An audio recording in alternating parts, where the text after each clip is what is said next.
भक्तवत्सल स्वरूप को देख करके सारी गोपियों को ऐसा लगा कि भगवान श्री कृष्ण के बिना हमारा जीवन अधूरा है। सारी गोपियां भगवान के कई प्रकार के श्रृंगार करती थी, भगवान श्री कृष्ण की पूजन करती थी। एक गोपी पढ़ी लिखी नहीं थी, बहुत परेशान होकर के मन में विचार करने लगी कि भगवान श्री कृष्ण मेरे ऊपर कृपा कब करेंगे। मैं पढ़ी लिखी भी नहीं हूं, मेरे पास में इतना धन भी नहीं है कि मैं भगवान की पूजन कर सकूं। तब भगवान श्री कृष्ण ने उसकी आंख में आंसू देखा तो भगवान स्वतः चल करके गोपी के पास में पहुंचे और पूछा कि गोपी एक बात बता, तुम्हारी आंख में आंसू क्यों? वो रोते हुए कही कि मैं ये सोच रही कि ना तो मेरे को कोई मंत्र आता है, ना तो पूजन पाठ आता है, ना मेरे पास में धन है। मेरे को इस बात की चिंता है कि मैं आपको किस प्रकार से प्रसन्न कर पाऊंगी।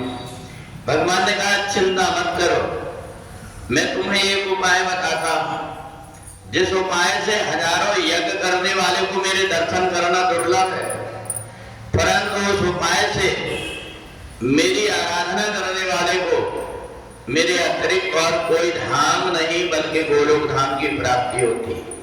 भगवान श्री कृष्ण ने गोपी से कहा कि आने वाला जो महीना है कार्तिक का महीना है, एक कार्तिक के महीने में सूर्य उदय के पहले स्नान कर लेना, भगवान सूर्य से प्रार्थना करना कि आज मैं कन्हैया की पूजन करना चाहती हूँ, और अगर कोई मूर्ति नहीं है तो तुलसी के पास में बैठ करके और मेरा ध्यान करना, मेरी पूजन करना, 2 बूंद मेरे को जल चढ़ा देना।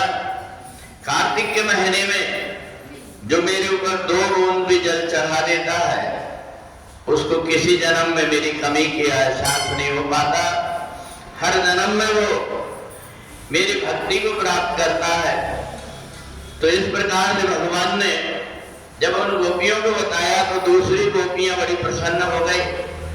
उन्होंने मन में विचार कर लिया कि कन्हैया का ध्यान करते हुए प्रातः काल हम लोग सूर्योदय के पहले स्नान कर लेंगे और यमुना जी में जाकर के मौन रह करके कार्तिक में और भगवान के लिए स्नान करके और भगवान की पूजन आराधना करती थी। तो इस प्रकार से सौनक आदि ऋषि से सूत जी कहते हैं कि अगर हम कार्तिक के महीने में कोई पवित्र नदी में स्नान नहीं भी कर पाए तो जहां हमें स्नान करने के लिए बैठने हैं उसके पहले हाथ जोड़ करके माता गंगा से प्रार्थना करें और माता गंगा से प्रार्थना करें कि हम स्नान करेंगे, इसमें आपके स्नान करने का पुण्य प्राप्त हो। तो माता गंगा सभी तीर्थ की नदियों के साथ में जहां हमारा पानी रखा हुआ है, हमारे हाथ जोड़ते ही कार्तिक के महीने में सभी तीर्थ की नदियां आकर के और उसमें निवास करने लगती है। तो इसलिए सीधा और सरल ढंग से कि कार्तिक के महीने में जो भी भगवान का पूजन करता है भगवान की हमेशा हमेशा सन्निधि उसको प्राप्त होती है। बोले सच्चिदानंद भगवान की जय।